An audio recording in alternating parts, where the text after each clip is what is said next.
Hello, people. I hope everyone is okay. I have come to continue the history of Amazon Holiday of the Purple Markets. And as Mario and Eliane have already said, the megaroost of the Rio Negro receives hundreds of thousands of individuals every year. However, have you ever wondered what effect they cause in the environment? Animals poop wherever they go. Can you imagine how many droppings half a million martins can produce? My name is Jessica. I am master student of the National Institute for Amazon Research. Mario is my advisor. Today, we are going to talk a little about the effects that this huge deposition of purple martin guano can cause on its wintering rust. Okay. And one of the deposits that have been studied, produced by bats and seabirds, are known to be excellent fertilizers because they are rich in phosphorus and nitrogen.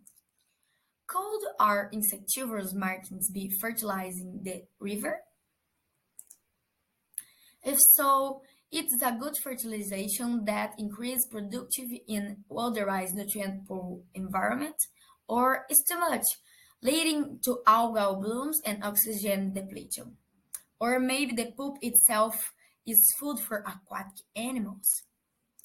The Rio Negro, where our roost occurs, is famous for being on the most nutrient poor rivers in the world, with low fish abundance and low biological productivity in general.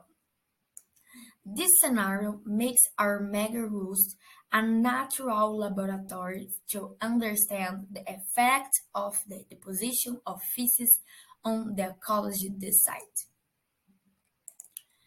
The objective of this study was to answer the great question: what are the implications of the seasonal deposition of droppings of martins on the local ecology? To get at this question, we examined the situation before and after the martin's arrival at the roost, and also compared our island roost to a similar nearby island without a roost. The near island in the photo is our roost, and the far on is actually the same size but has no martins. As you can see by the dates, we started studying just before the pandemic, and when could only resume briefly afterwards.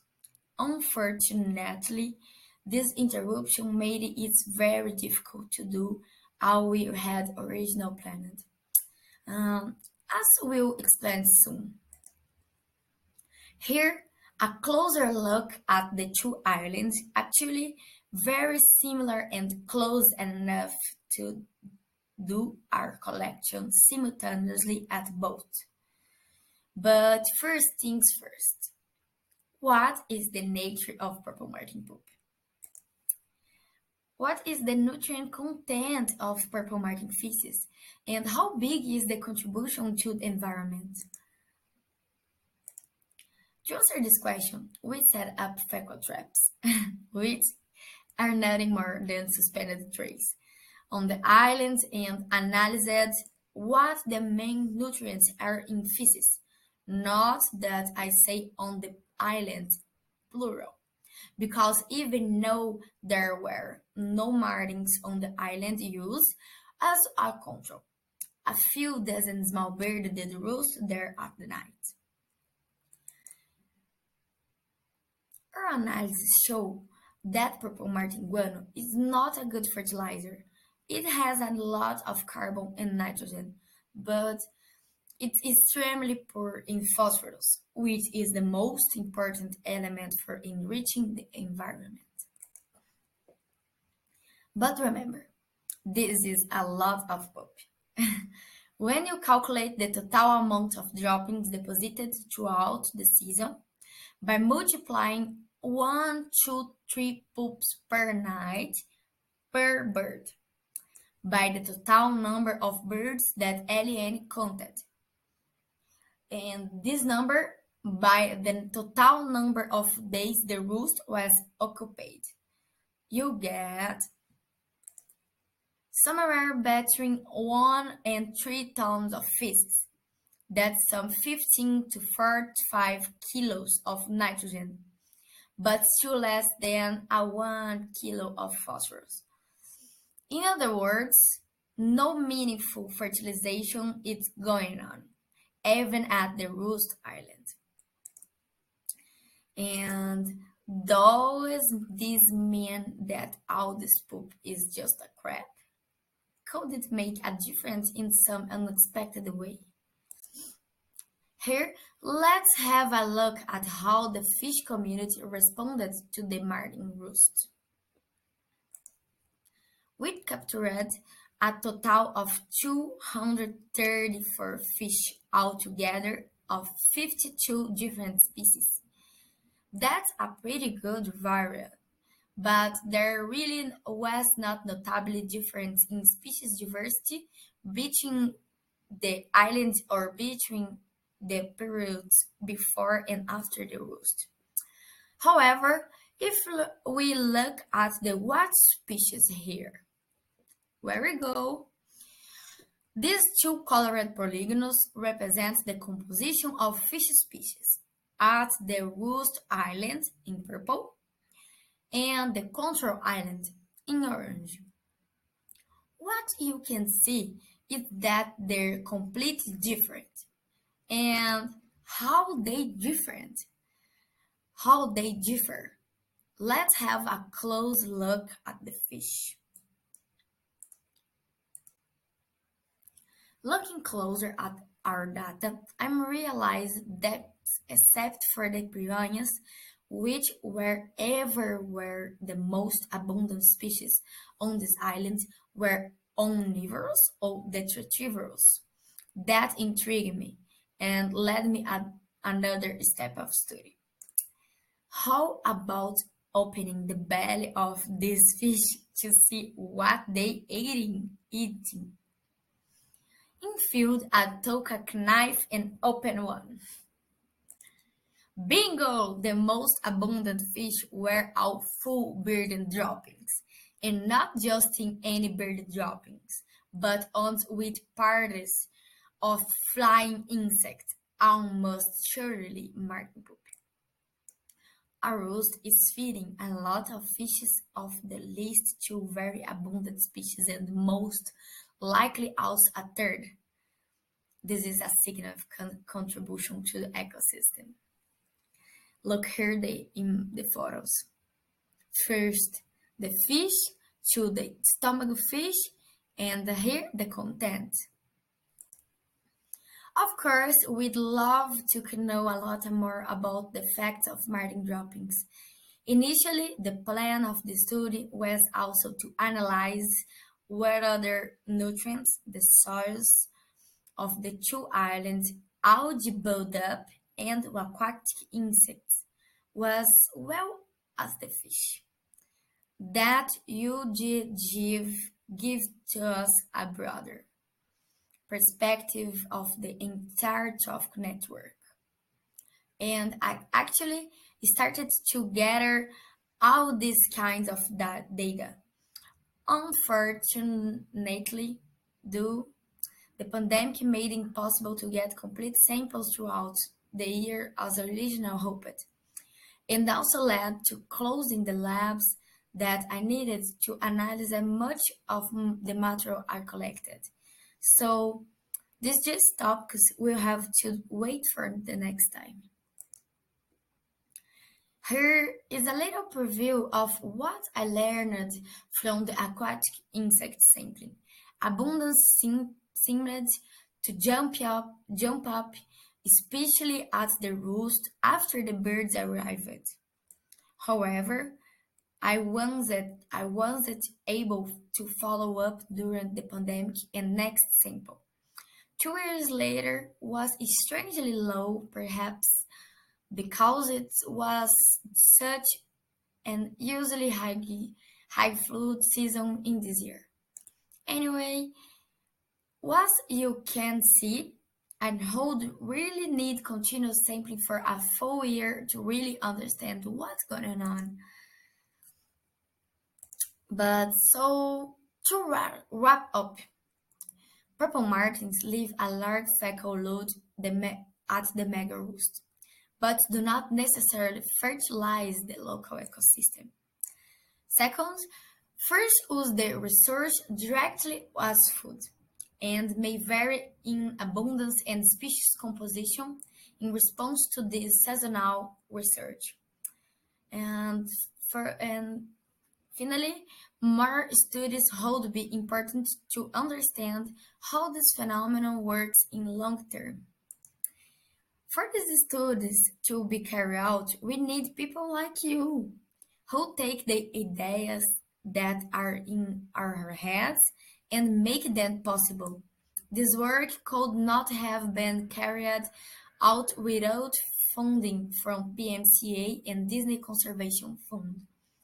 I would also like to thank for in CNPq, the Brazilian agency that funded my master fellowship, IMPA, the institution where I studied, my advisors, Eliane, who accompanied all the field expedition, Zé, my faithful boat pilot and field assistant, many other field participants, and especially Joe, who was responsible for the great day of this study.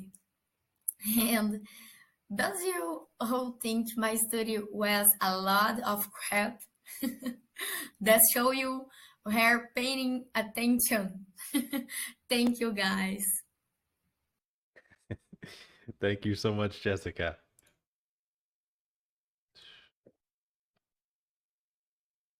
All Hey, right, great job. thank While you. we wait for some questions to come in, I have a question for you, and it might be the one that's on everyone's mind. Are there more piranha underneath the purple martin roost? And are the piranha eating purple martins that end up in the water? Uh, this is a good question. Uh, maybe, maybe this is possible because piranhas eating everything. Yeah. All right. I need to unmute. I'm gonna unmute Mario in case you need his help for translation. Okay, Jessica? Okay. All right. Mm, So, Jessica, the picture on your slides there of Zay and a foot sticking up out of the water. Would you describe what that was? uh, in this photo, that taking my foot because I I needed taking the algae in the just a second. The leaf? Uh, leaf borders at 30 centimeters in the water, and just is exactly my arm here, and that taking for this um,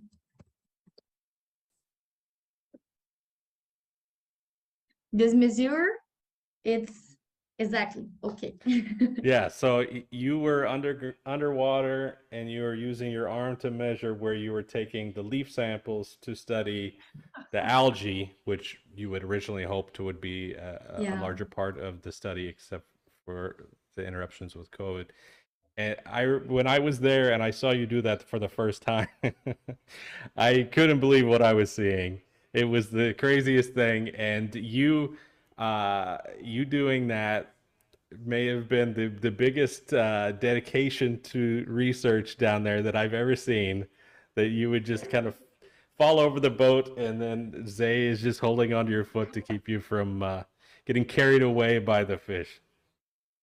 Yeah, it's a lot job for me, and very fun too because the the swimming in the water and working together, and it's very cool. Yeah, well, it was always very hot, so I was always a little bit jealous that you were in the water, but not that jealous. D. Kirk asks, why is the river so nutrient poor to start with? Do you know why that is, or Mario, perhaps? Hum, Mario, Você, você quer que eu responda, Jéssica? pode ser. Okay. The Rio Negro drains a huge area of really poor soils. So it's a sandy soil area, a lot like the Blackwater streams in pine barrens and pine forests of southeastern US, of the southeastern US. So these nutrient poor areas lead to plants that invest really heavily in chemicals in their leaves to keep the leaves from getting eaten, because it's so hard to replace a leaf if it does get eaten. The soil is so lousy. So those chemicals in the leaves eventually fall onto the ground and get leached into the water and form these blackwater rivers that look like tea and taste like tea and have next to no nutrients in them at all, just these secondary compounds, tannic acids and so on. So it's tea water, basically, only it's the biggest tea water river in the world. Yeah, and not many mosquitoes in it as well as a result. All right. Jason asks, what do you think the consequences of increasing food availability for fish is? And I think it can, a part of that from Dan says, do the local fishermen focus on the roost as a productive fishing area?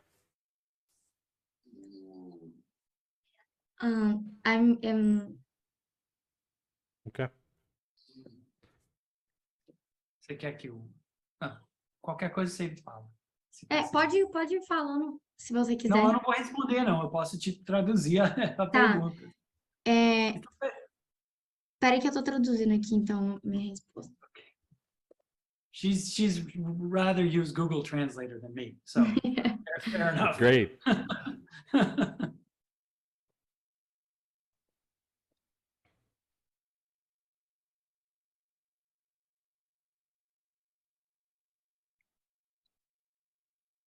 Basicamente, você acha que tem mais gente pescando perto do...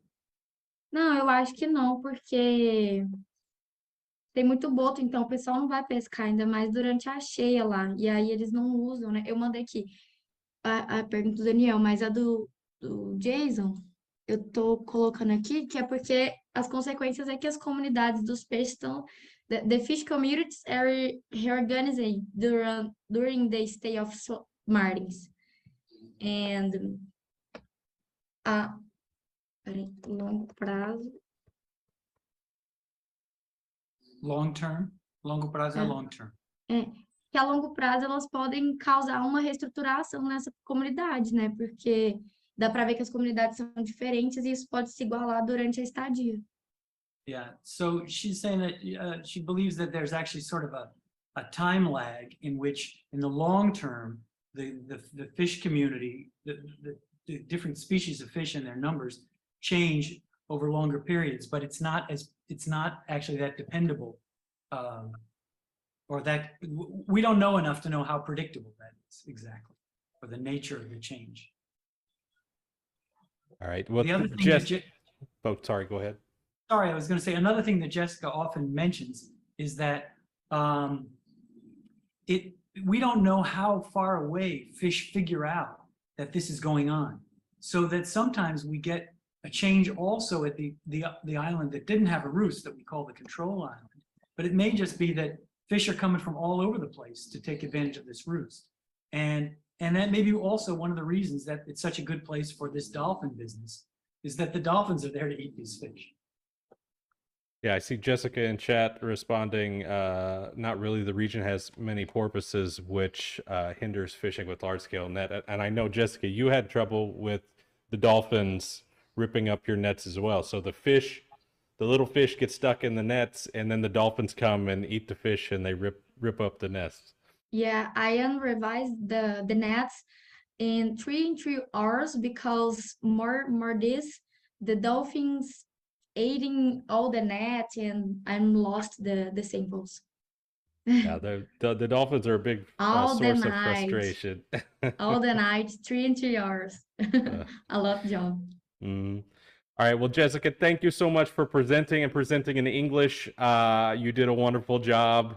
I love your research, and that's not just because I was involved. It was like a pet question of mine. But I'm so thrilled that you studied it. You did a wonderful job, and thanks for sharing it today. Thank you for opportunity and your attention, people.